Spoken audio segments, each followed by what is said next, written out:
नमस्कार, मैं हूं आपके साथ निशु शर्मा। चलिए शुरुआत करेंगे बुलेटिन की। विज्ञान भवन में 71वें राष्ट्रीय फिल्म पुरस्कार समारोह का भव्य आयोजन हुआ, जिसमें राष्ट्रपति द्रौपदी मुर्मू मुख्य अतिथि के रूप में शामिल हुई।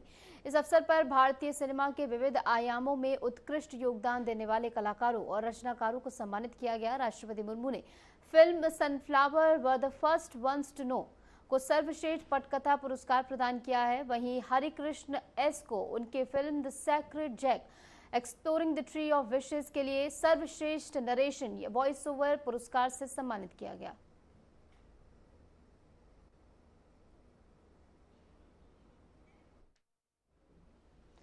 तो राष्ट्रपति द्रौपदी मुर्मू ने यहां पर विजेताओं को सम्मानित किया है और ऐसे में सिनेमा प्रतिभाओं का सम्मान यहां पर किया गया है।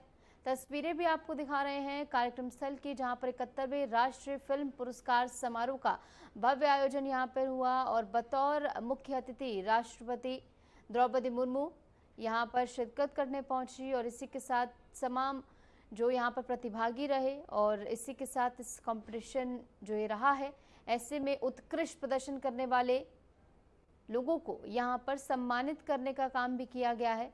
सिनेमा प्रतिभाओं का सम्मान यहां पर हुआ है। 71वें राष्ट्रीय फिल्म पुरस्कार समारोह का भव्य आयोजन हुआ। बढ़ेंगे आगे। प्रधानमंत्री नरेंद्र मोदी ने सऊदी अरब के ग्रैंड मुफ्ती शेख अब्दुल अजीज बिन अब्दुल्ला बिन मोहम्मद अल शेख के निधन पर गहरा शोक व्यक्त किया है। प्रधानमंत्री नरेंद्र मोदी ने दिवंगत शेख अल शेख के योगदान को याद करते हुए उन्हें इस्लामी अध्ययन और धार्मिक नेतृत्व के क्षेत्र में महत्वपूर्ण योगदान देने वाला बताया। उन्होंने परिवारजन और सऊदी अरब की जनता के प्रति अपनी संवेदनाएं प्रकट की है। प्रधानमंत्री ने एक्स पर पोस्ट कर कहा कि शेख अब्दुल अजीज बिन अब्दुल्ला बिन मोहम्मद अल शेख का निधन अंतर्राष्ट्रीय समुदाय के लिए एक बड़ी क्षति है और उनकी याद हमेशा लोगों के दिलों में बनी रहेगी। तो प्रधानमंत्री नरेंद्र मोदी की ओर से एक्स पर पोस्ट किया गया और तस्वीरें भी यहाँ पर हम आपको दिखा रहे हैं। सऊदी ग्रैंड मुफ्ती के निधन पर प्रधानमंत्री नरेंद्र मोदी की ओर से शोक व्यक्त किया गया है। परिवार और जनता को संवेदनाएं देते हुए प्रधानमंत्री यहाँ पर नजर आए हैं और अपने आधिकारिक एक्स हैंडल पर प्रधानमंत्री नरेंद्र मोदी ने पोस्ट कर यहाँ पर गहरा शोक व्यक्त किया है।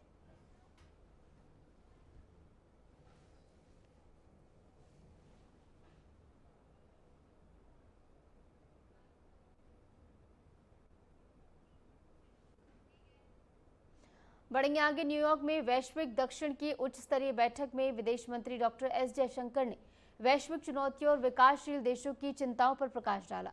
उन्होंने कहा कि वर्तमान अनिश्चित समय में सदस्य देशों के सामने कई गंभीर समस्याएं हैं, जिनमें कोविड-19 महामारी के प्रभाव, यूक्रेन और गाजा संघर्ष, चरम जलवायु घटनाएं, व्यापार अस्थिरता, निवेश प्रवाह और ब्याज दरों में अनिश्चितता शामिल है। इसके साथ ही सतत विकास लक्ष्यों यानी कि SDG में मंदी ने वैश्विक दक्षिण के विकास को प्रभावित किया है। ये बात भी सामने रखी गई। विदेश मंत्री ने यह भी कहा कि अंतर्राष्ट्रीय प्रणाली में वर्षों से विकसित किए गए विकासशील देशों के अधिकार और अपेक्षाएं अब चुनौती का सामना कर रही हैं। इस बैठक में वैश्विक दक्षिण के देशों के नेताओं ने आपसी सहयोग और बहुपक्षीय पहल के माध्यम से वैश्विक चुनौतियों का सामना करने की दिशा में साझा दृष्टिकोण अपनाने पर जोर दिया है।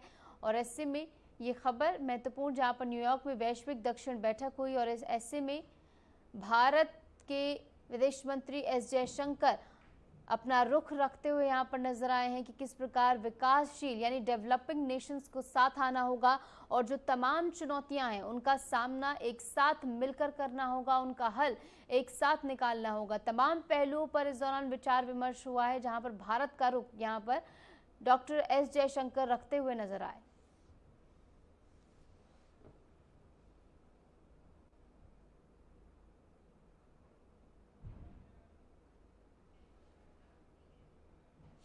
बढ़ेंगे आगे। लोकसभा अध्यक्ष ओम बिरला ने बूंदी में कई विकास परियोजनाओं का लोकार्पण और शिलान्यास किया। इस दौरान उन्होंने मल्टीपर्पज इंडोर स्टेडियम का उद्घाटन भी किया और कार्यक्रम में ओम बिरला ने कहा कि प्रधानमंत्री नरेंद्र मोदी ने देश के युवाओं से स्वस्थ और सशक्त भारत के निर्माण का आह्वान किया है। इसी भावना से बूंदी में खिलाड़ियों को एक ही छत के नीचे सभी खेलों की सुविधाएं उपलब्ध कराने का प्रयास किया गया है। उन्होंने विश्वास जताया कि स्टेडियम में अभ्यास करने वाले खिलाड़ी आने वाले समय में न केवल प्रदेश बल्कि राष्ट्रीय और अंतर्राष्ट्रीय स्तर पर भी भारत का नाम रोशन करेंगे। तो बूंदी से एक खबर, जहां पर लोकसभा अध्यक्ष ओम बिरला ने कई परियोजनाओं का लोकार्पण और शिलान्यास इस दौरान किया है और मल्टीपर्पज इंडोर स्टेडियम का यहां पर उद्घाटन हुआ है, जिसके जरिए बड़ी सौगात खिलाड़ियों को मिलती हुई नजर आई है। खिलाड़ियों के लिए एक बड़ी सुविधा इसके जरिए अब होगी और ऐसे में ओम बिरला की ओर से प्रधानमंत्री नरेंद्र मोदी की ओर से जो आह्वान किया गया है, स्वस्थ भारत सशक्त भारत, उसका जिक्र भी किया गया। और ऐसे में जो ये मल्टीपर्पज इंडोर हॉल स्टेडियम है, इसके कई सारे लाभ जो है आने वाले समय में होते हुए नजर आएंगे। अपेक्षा यही कि तमाम जो खिलाड़ी इस स्टेडियम में प्रैक्टिस करेंगे वो आने वाले समय में अंतर्राष्ट्रीय से लेकर राष्ट्रीय स्तर तक हर मोर्चे पर भारत का परचम जो है वो लहराते हुए नजर आएंगे। और इस इंडोर स्टेडियम के जरिए बड़ी सौगात खिलाड़ियों को मिलते हुए तमाम अन्य गणमान्य जन भी इस दौरान उपस्थित रहे और खिलाड़ियों के चेहरों पर भी एक मुस्कान यहां पर देखने को मिली, क्योंकि उनके लिए बड़ी सुविधाएं यहां पर होंगी। एक ही छत के नीचे तमाम खेलों की प्रैक्टिस अब संभव हो सकेगी और ऐसे में ओम बिरला के हाथों यहाँ पर इसका उद्घाटन हुआ है और बड़ी सौगात यानी नई सुविधा खिलाड़ियों को यहाँ पर मिलती हुई नजर आई है। और इंडोर स्टेडियम की जो सौगात है आने वाले जो भविष्य है उसको और ज़्यादा उज्जवल बनाएगी खिलाड़ियों के लिए, खासकर क्योंकि सबसे ज़्यादा खिलाड़ी इसी चीज़ की मांग करते हैं कि उनके लिए प्रैक्टिस करने के लिए एक अलग इंडोर स्टेडियम हो। तो कहीं ना कहीं अब धरातल पर जो है उनकी मांग उतरते हुए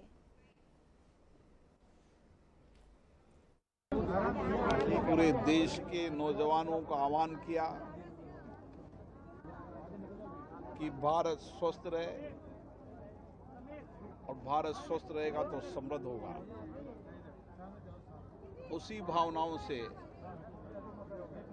बूंदी के अंदर खिलाड़ियों के लिए एक ही छत पर ओलंपिक के जितने भी खेल होते हैं उन खेल की सुविधाओं को एक ही छत पर लाने का काम किया है। आने वाले समय में प्रदेश और राष्ट्रीय स्तर के खिलाड़ियों के लिए यहाँ पर सारी खेल सुविधाएं होगी ताकि खिलाड़ी यहाँ अभ्यास कर कर भारत का नाम रोशन कर सके। मुझे आशा है आने वाले समय में इस स्टेडियम में खेलने वाला खिलाड़ी भारत में भी नेतृत्व करेगा और दुनिया के अंदर भी भारत का नेतृत्व करेगा। आज सांसद खेल प्रतियोगिता भी शुरू हो रही है, जिसमें अभी तक 40,000 से ज़्यादा नौजवानों ने अपना रजिस्ट्रेशन कराया है। उन प्रतियोगिता के माध्यम से उन प्रतिभाओं को उचित प्लेटफॉर्म मिले और फिर उनके अभ्यास के लिए, उनके प्रशिक्षण के लिए ये बूंदी का खेल स्टेडियम आने वाले समय में प्रमुख खेल स्टेडियम होगा, जहां खिलाड़ियों को प्रशिक्षण के सारे खेल की सुविधाएं भी मिलेगी और उसके साथ उनको रहने की सुविधाएं भी मिलेगी ताकि वहां यहाँ रहकर अच्छे अभ्यास कर कर देश में और दुनिया में भारत का नेतृत्व कर सके।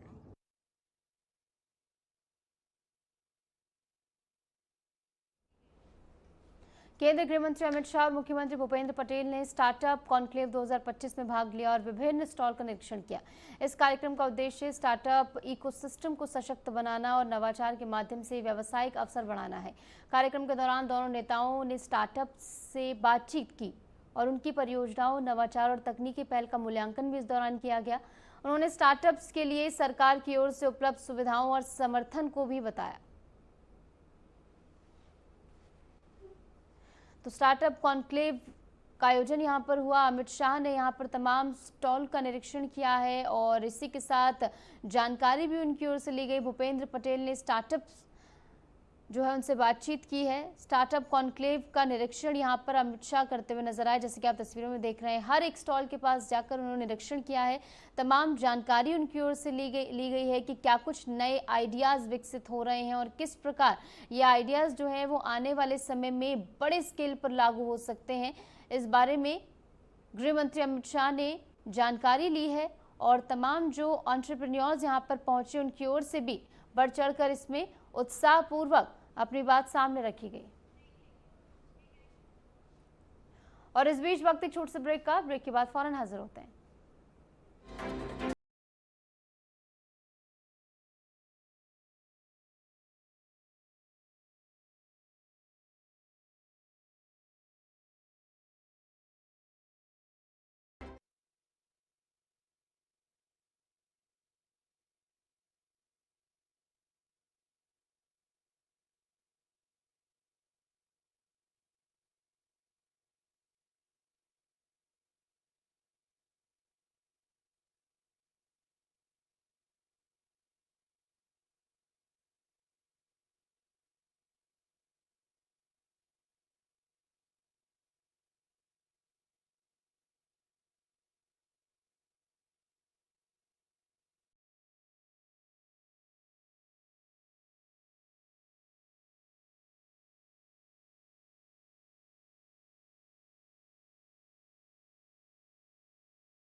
उत्तर प्रदेश की सभी शिक्षकों को मिला है आरोग्य का सबसे बड़ा उपहार।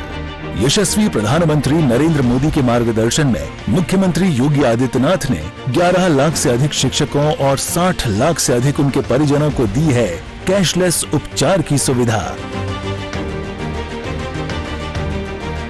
प्राथमिक एवं उच्च प्राथमिक विद्यालयों के शिक्षक, अशासकीय सहायता प्राप्त विद्यालय एवं महाविद्यालयों के शिक्षक, स्ववित्त पोषित विद्यालय और महाविद्यालयों के शिक्षकों के साथ ही शिक्षा मित्र, अनुदेशक, रसोइया और उनके परिवारों को मिलेगा निःशुल्क उपचार का लाभ। देश का भविष्य गढ़ने वाले 81 शिक्षकों को मुख्यमंत्री शिक्षक सम्मान एवं शिक्षा मित्रों और अनुदेशकों का मानदेय बढ़ाने के उद्देश्य से किया गया है एक उच्च स्तरीय कमेटी का गठन।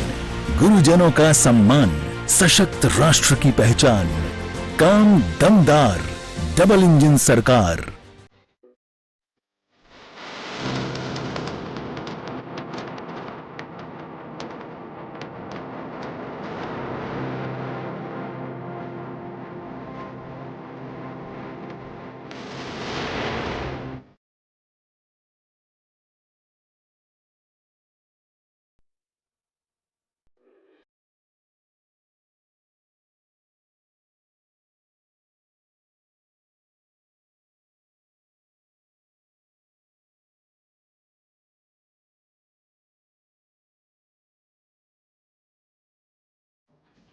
स्वागत है आपका। ब्रेक के बाद से एक बार फिर से रुक करेंगे तमाम खबरों का। भारतीय वायुसेना की पश्चिमी वायु कमान ने हाल ही में एक्स पर पोस्ट कर जानकारी दी है कि 22 से 23 सितंबर तक यूएस स्कूल में मानव रहित हवाई प्रणालियां यानी कि अनमैन्ड एरियल सिस्टम्स पर तीनों सेनाओं की परिचालन संगोष्ठी आयोजित की गई। संगोष्ठी का उद्देश्य शत्रु पर परिचालनात्मक बढ़त बनाए रखना, सशस्त्र बलों में एकीकृत यूएस संचालन को सशक्त करना और तकनीक की उन्नति को बढ़ावा देना था। इस पहल के तहत नवाचार, एकीकरण और अंतर संचालन के माध्यम से अगली पीढ़ी की क्षमताओं के लिए रणनीतिक मार्ग तैयार किया गया। भारतीय वायुसेना ने कहा कि इस तरह की गतिविधियां न केवल सैन्य क्षमता को मजबूत करती हैं, बल्कि तीनों सेनाओं के बीच तालमेल और साझा रणनीतियों को भी प्रोत्साहित करती हैं।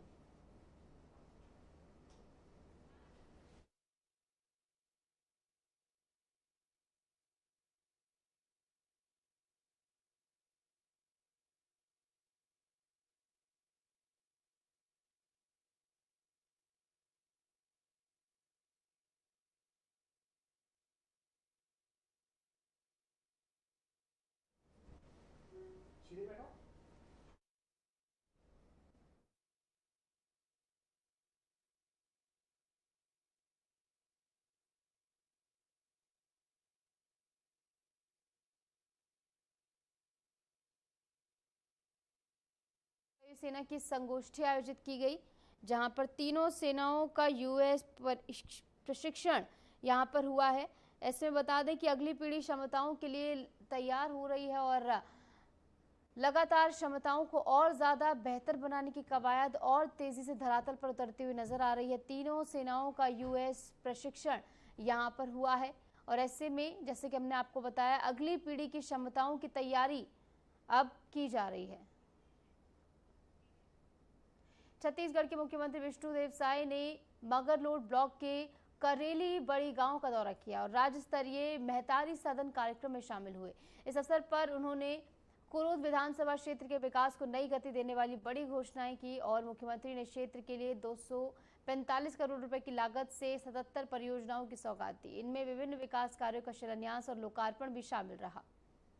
तो धमतरी से खबर है जहां पर सीएम ने बड़ी सौगात दी है। 77 परियोजनाओं की सौगात यहां पर दी गई और ऐसे में धमतरी वासियों के लिए बड़ी सौगात, क्योंकि विकास के मद्देनजर ये परियोजनाएं आने वाले समय में एक अहम भागीदारी निभाती नजर आएंगी।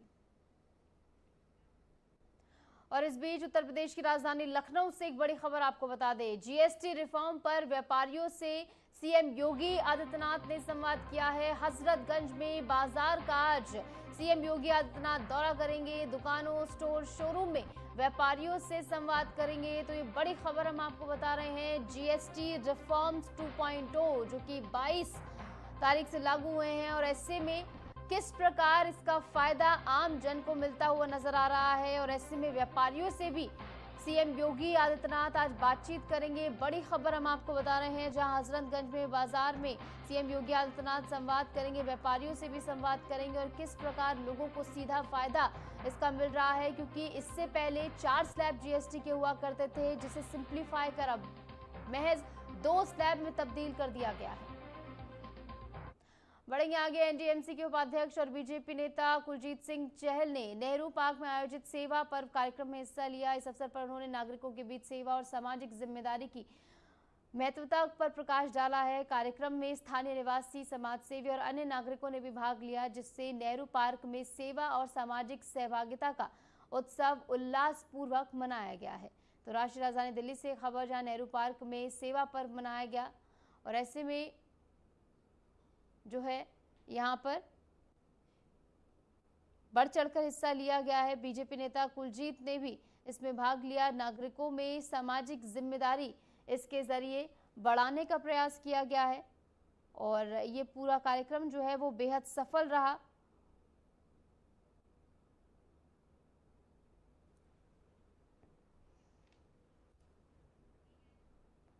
बढ़ेंगे आगे। देश भर में शारदीय नवरात्रि की धूम है। शारदीय नवरात्रि का पावन पर्व पूरे देश में श्रद्धा और आस्था के साथ मनाया जा रहा है।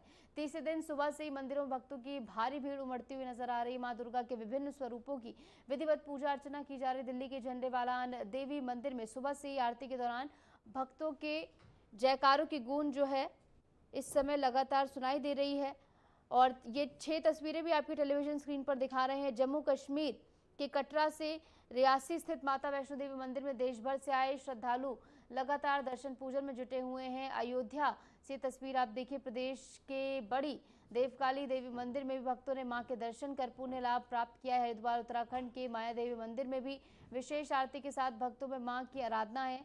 पूरी ओडिशा के श्री जगन्नाथ मंदिर में शारदीय नवरात्रि के तीसरे दिन की आरती का विशेष आयोजन हुआ है। कर्नाटक के हावेरी स्थित नव दुर्गे मंदिर में देवी देवताओं को फूलों से सजाया गया है और भक्तों ने पारंपरिक विधियों से पूजा अर्चना यहाँ पर इस दौरान की है। कुल 6 तस्वीरें आपकी टेलीविजन स्क्रीन पर, जिसके जरिए आप समझ पाएंगे किस प्रकार जो है शारदीय नवरात्रि जो है लगातार इस समय आस्था के पर्व के तौर पर मनाए जा रहे हैं और ऐसे में तमाम जो भक्त हैं वो मंदिरों में पहुंच रहे हैं, पूजा अर्चना करने में लगातार जुटे हुए हैं।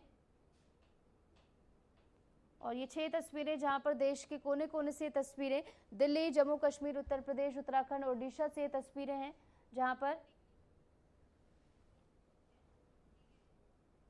और इस बीच वक्त एक छोटे से ब्रेक का, ब्रेक के बाद फौरन हाजिर होते हैं।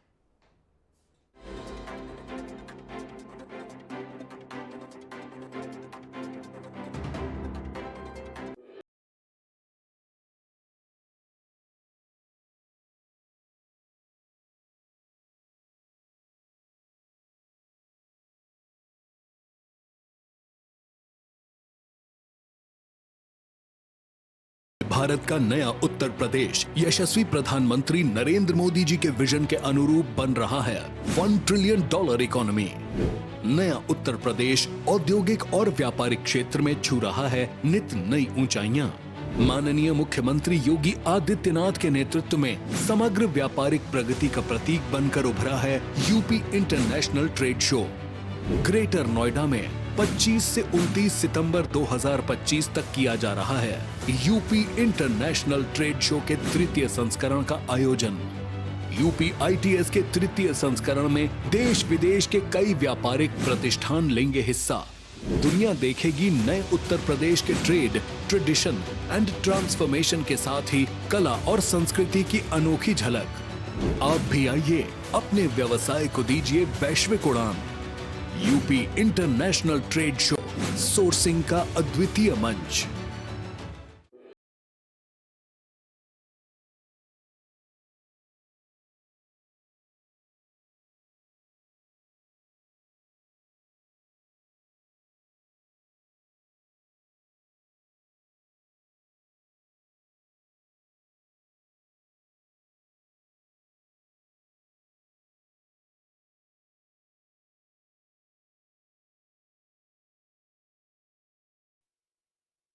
स्वागत है आपका। ब्रेक के बाद चलिए एक बार फिर से रुक करेंगे तमाम खबरों का। AIMIM अध्यक्ष असदुद्दीन ओवैसी 4 दिवसीय चुनाव प्रचार अभियान के लिए बाग डोगर पहुंचे और आगामी बिहार विधानसभा चुनाव से पहले उनके इस दौरे को राजनीतिक दृष्टि से महत्वपूर्ण माना जा रहा है। मीडिया से बातचीत में ओवैसी ने कहा कि ये कहना गलत है कि चुनाव प्रचार अब शुरू हो रहा है। प्रचार तो पहले ही शुरू हो चुका है। हम 2 महीने पहले अप्रैल में भी बिहार गए थे और तभी साफ कर दिया था कि हमारी पार्टी चुनाव में पूरी तरह से भाग लेगी।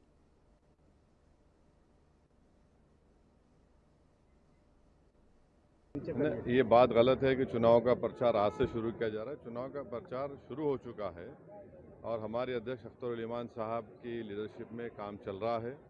हम 2 महीना पहले भी आए थे, अप्रैल में भी आए थे। उस वक्त भी हमने कहा था कि चुनाव में हम पूरी तरह से हिस्सा लेंगे और अब सीमांचल में 4 दिन का हमारा विजिट होगा। मुख्तलिफ विधानसभा में हम अख्तर उल इमान साहब जाएंगे, वहाँ पर आवाम से मुलाकात भी करेंगे, पब्लिक मीटिंग भी करेंगे। आगे बढ़ेंगे, खबर बेंगलुरु से है, जहां शहर में सड़क पर गड्ढों की समस्या को लेकर बीजेपी कार्यकर्ताओं ने राज्य सरकार के खिलाफ जोरदार विरोध प्रदर्शन किया है। इस प्रदर्शन का नेतृत्व यलहंका विधानसभा क्षेत्र के भाजपा विधायक SR विश्वनाथ ने किया। बीजेपी कार्यकर्ताओं का कहना है कि गड्ढों की अनदेखी से नागरिकों को भारी परेशानी का सामना इस समय करना पड़ रहा है और सरकार की ओर से इस दिशा में ठोस कदम अब तक नहीं उठाए जा रहे हैं। प्रदर्शन के दौरान उन्होंने सड़क सुधार और तुरंत मरम्मत की मांग सामने पेश की है।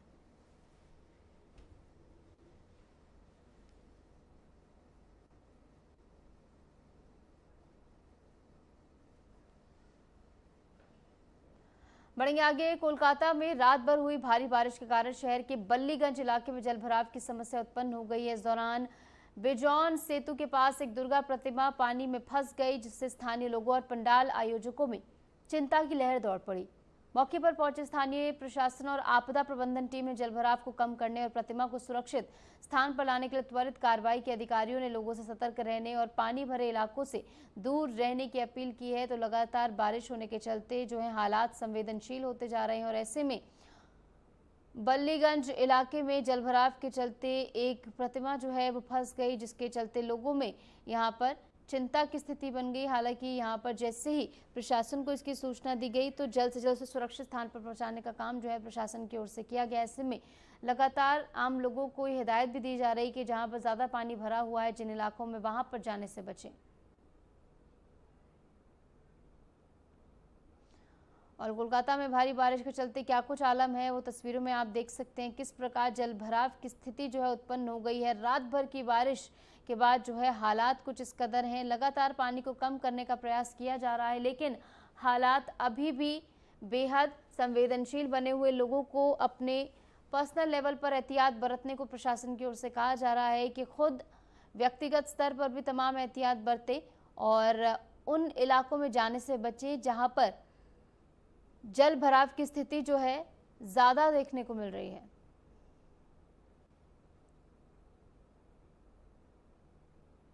और फिलहाल के लिए हमारे इस खास बुलेटिन में इतना ही। नमस्कार।